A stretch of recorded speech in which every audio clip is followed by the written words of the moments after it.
of these nations can't use the dollar because the dollar has been weaponized against them. And many of the nations, other nations, are afraid that they might be next, and for good reason, because they probably are next.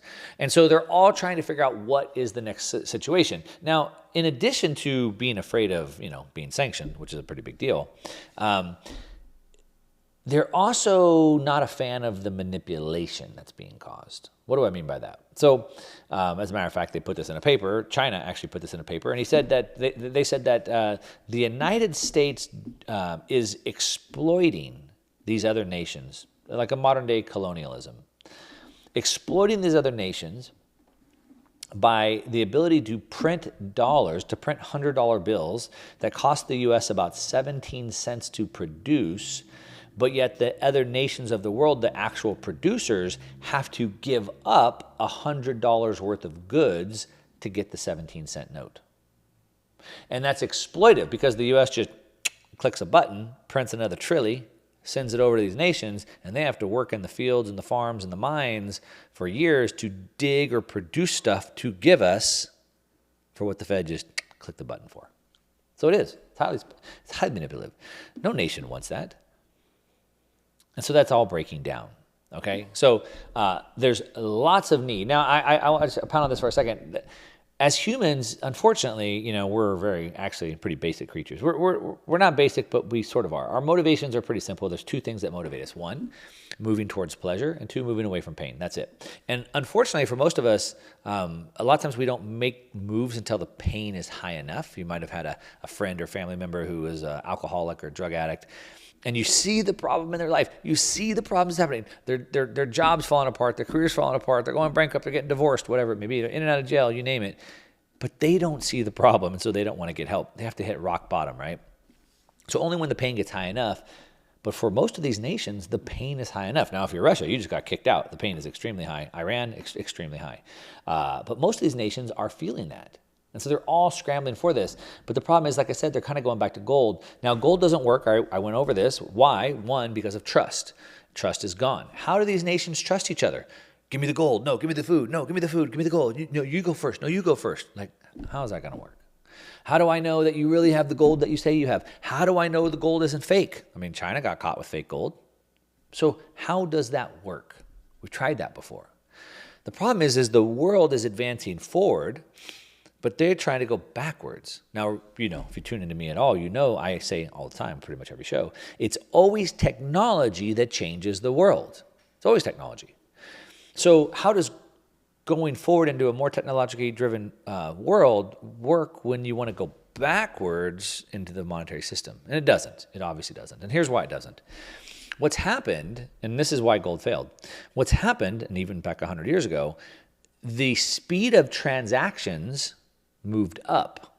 So what do I mean by that? Well, as global trade happened, I was able to use the telegram at the time and then the phone to make an order. Hey, farmer on the other side of the country or the other side of the world, send me some bushels of wheat or send me more of this oil or this commodity. And so transaction time sped up, meaning the time it takes me to reach out, place the order, and receive the goods. But the problem is that the settlement time didn't move. It's very slow to send gold. If I want to pay you in gold and I got to send you gold across the country or across the world, it takes a long time to get there, obviously, right? So transaction time went up, settlement went slow. So they tried to add debt on top of that to speed up the settlement, but we didn't get final settlement. So if they want to go back to gold today, one, they have the trust problem. That's a big problem. But two, they don't have the settlement solution. So how do they go backwards? Well, it doesn't work. So what other solutions can they have? Well, it appears that at this point, the solution is to go to some sort of a digital money that might move very fast. Now, again, we still have the trust problem. So we have to kind of come up with something that's more neutral that can solve that problem as well.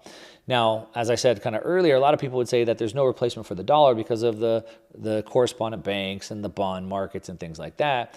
And they're right about those things. But what happens is with technology is that nations tend to leapfrog. So, for example, the United States had wired telephones, and we were able to get internet pretty quickly because we used the wired telephones. Africa didn't have wired telephones, and they just leapfrogged past and went straight to wireless. And now what we see is China China, Hong Kong, Bank of Malaysia, the UAE, in coordination with the BIS, the Bank of International Settlements, is working on a new system for central bank digital currencies and under a project name called Project mBridge. Now, Project mBridge is a way where each nation can have their own currency, like has been recommended through the BRICS nations. Everyone should use their own currency. So everyone can have their own currency. It's a digital currency, a CBDC currency. And then using Project mBridge, they can all be converted and swapped somehow. That's a plan. So by doing that, they don't need the correspondent banks. They don't need the SWIFT system. So it's not like they have to go build their own SWIFT system. They'll just go to a completely different system altogether. So that's what's that's the most likely scenario. They probably most likely realize that the gold isn't going to work. Maybe they can go to something like this. But the problem is still one. We have a trust problem. Now, the part of that trust problem has been solved because now we can have quick settlement, maybe potentially final settlement, if you will, of those CBDCs. But the bigger problem is it's still fiat currency. It doesn't solve the problem, as we've gone back through from the Bank of England to the Fed, of massive amounts of money printing. Obviously, the more money you print, the less that money is worth, which causes massive inflation, which we see spiraling out of control all around the world. The massive amounts of debt. We talked about the percentage of deficit spending to GDP of production.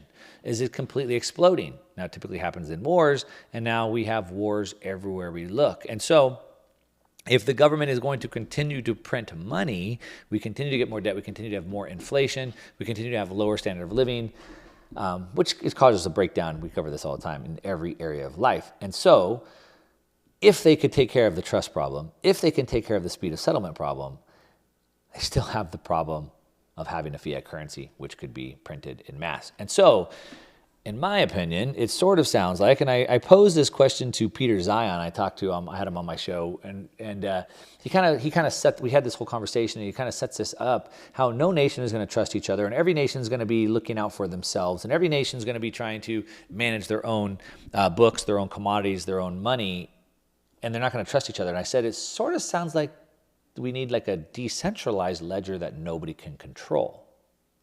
Because in a world where you don't trust anybody, who are you going to trust to hold the ledger? Even in the Project mBridge, who are you going to trust to do the swap? And of course, we have one. That's Bitcoin, right? So Bitcoin gives us this decentralized ledger that nobody can control. It's a neutral reserve asset that can be used, that can be stored, and it can be transferred almost free and almost instantaneous at the same time. Instead of every nation using their own currency, instead of every nation trying to manage their supply and manipulate their prices, instead of trying to trust a central administrator like the mBridge, like the BIS, to manage this process, instead of all of that trust that's required in that system, we can just go to a new system that's considered trustless, that nobody can control, that has all the benefits. And so while it seems like if I'm having to guess, it looks like, most likely we're already seeing that gold is being that reserve asset. They're going to try to go back to that system, and they're going to quickly find out that it failed for a reason, and Bitcoin will become only more inevitable.